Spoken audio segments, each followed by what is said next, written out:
Hey everyone, so I wanted to do a quick overview video of some of the themes that will come up in the harness reading, which I think will be helpful for unpacking and understanding the significance of the activism that Davis discusses in her chapter about survival schools. So I'm going to give a quick and dirty overview of child welfare, the child welfare crisis in Indian country in the late 20th century.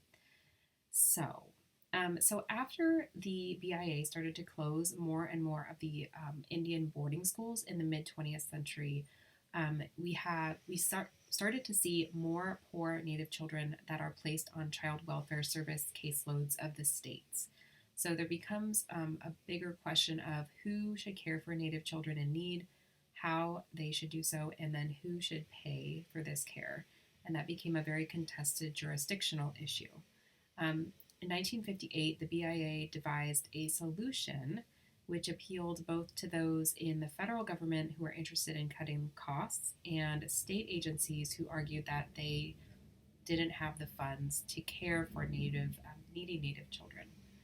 So it was called the Indian Adoption Project, and it promoted the placement of Native kids in non-Native adoptive families. It was a joint project of the BIA and the Child Welfare League of America, which was this umbrella organization of child welfare and placement agencies around the nation. So the IAP, the Indian Adoption Project, it was designed to reduce costs, but it was really kind of advertised and justified as a program that would rescue quote unquote forgotten Native children. Um, they it wasn't a program that was geared towards addressing the problem of poverty on Native reservations or assisting Native families. It was about taking Native kids out of reservations, out of their tribal communities, and putting them in non Native, mainly white, homes. So it really kind of fits in with our larger discussion about assimilation. Um, and that question I asked a few weeks ago of whether the assimilation era ever really ended is a good question to keep in mind for this too. So they really kind of capitalized on the notion of Native families as being quote unquote unfit. There's a lot of assumptions about Native parents that are really trafficked by social workers and people who work with, child welfare services. This idea that Native kids were forgotten, that they needed to be rescued, and that it would be basically something that white families could do out of the goodness of their heart to take one step to solve a problem of Native poverty. So, the stereotypes associated with Native parents, Native women were usually represented as unmarried mothers. Having a child out of wedlock in the mid 20th century was very looked down upon. It was supposed to be sort of a reflection of psychological problems that Native women just didn't have the judgment right to control their impulses. Um, that if they were to keep Native kids in an as an unmarried woman, that they would be sort of doing their child a disadvantage. Um, so this was a judgmental, to say the least, idea. A lot of it, even if a Native woman had been married according to a Native custom marriage and not in like a legal marriage in terms of the state, they were viewed as unmarried. So we have to take a lot of these justifications with a grain of salt, definitely. And Native fathers were viewed as kind of like deadbeats who failed to provide their role as economic providers. That Native men are sort of viewed as they're unable to get jobs, they can't support their families, and that's why Native children spend a lot of time with their grandparents, and that's really bad because the ideal American family is a mother and a father in this situation where the father is the breadwinner and the woman is the homemaker. So you've got a whole bunch of circumstances that are based in settler colonialism, legacies of poverty and trauma that are being read as Native parents and communities' inability to care for children and the need to take Native children out of their their tribal communities and raise them elsewhere in primarily in families that had the financial means to care for them was viewed as sort of priority over keeping them with their families.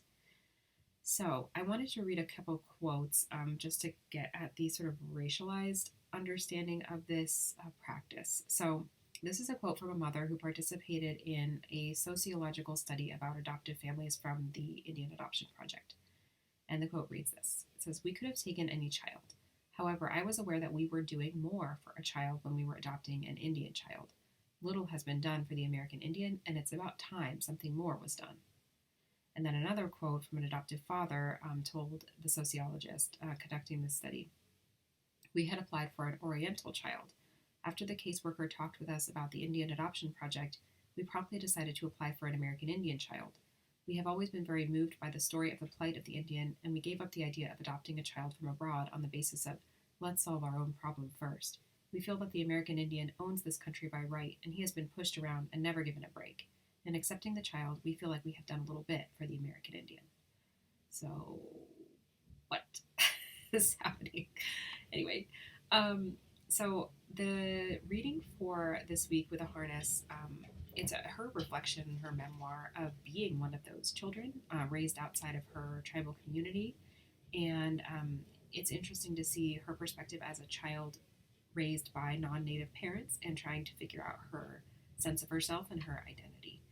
And I wanted to encourage you all to think about the perspective of the parents and grandparents and other community members who are losing these children as well, because this is a traumatic experience really overall, and especially because the claims that were made to remove Native children were, like being removed for things like neglect, for child abuse.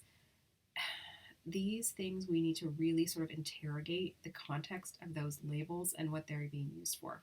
So, for example, Native families on reservations often lacked access to things like indoor plumbing and adequate housing and health care.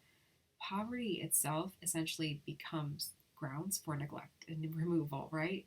Because if you don't have proper shelter, sleeping arrangements, if your home is dirty, like it can be sort of interpreted as grounds for neglect and removal, when in reality it's a situation of poverty, and social services are, you know, could be applied to help this situation and care for children and families. So, yeah. So this sort of racialized idea about unfitness or the kinds of families on reservations were called into question, and that led to the removal of Native children. And that is, in combination with the high rate of Native women who are being sterilized, this is a massive problem in terms of the future of Native communities and tribes. And if you're taking the kids out of the community, we've already talked about this in the context of boarding schools, that this can be, really tragic. It had tragic effects and long-term effects. So that's all I'll say in this video. It's a little bit longer than I wanted, but hopefully that clears a few things up. Okay, thanks.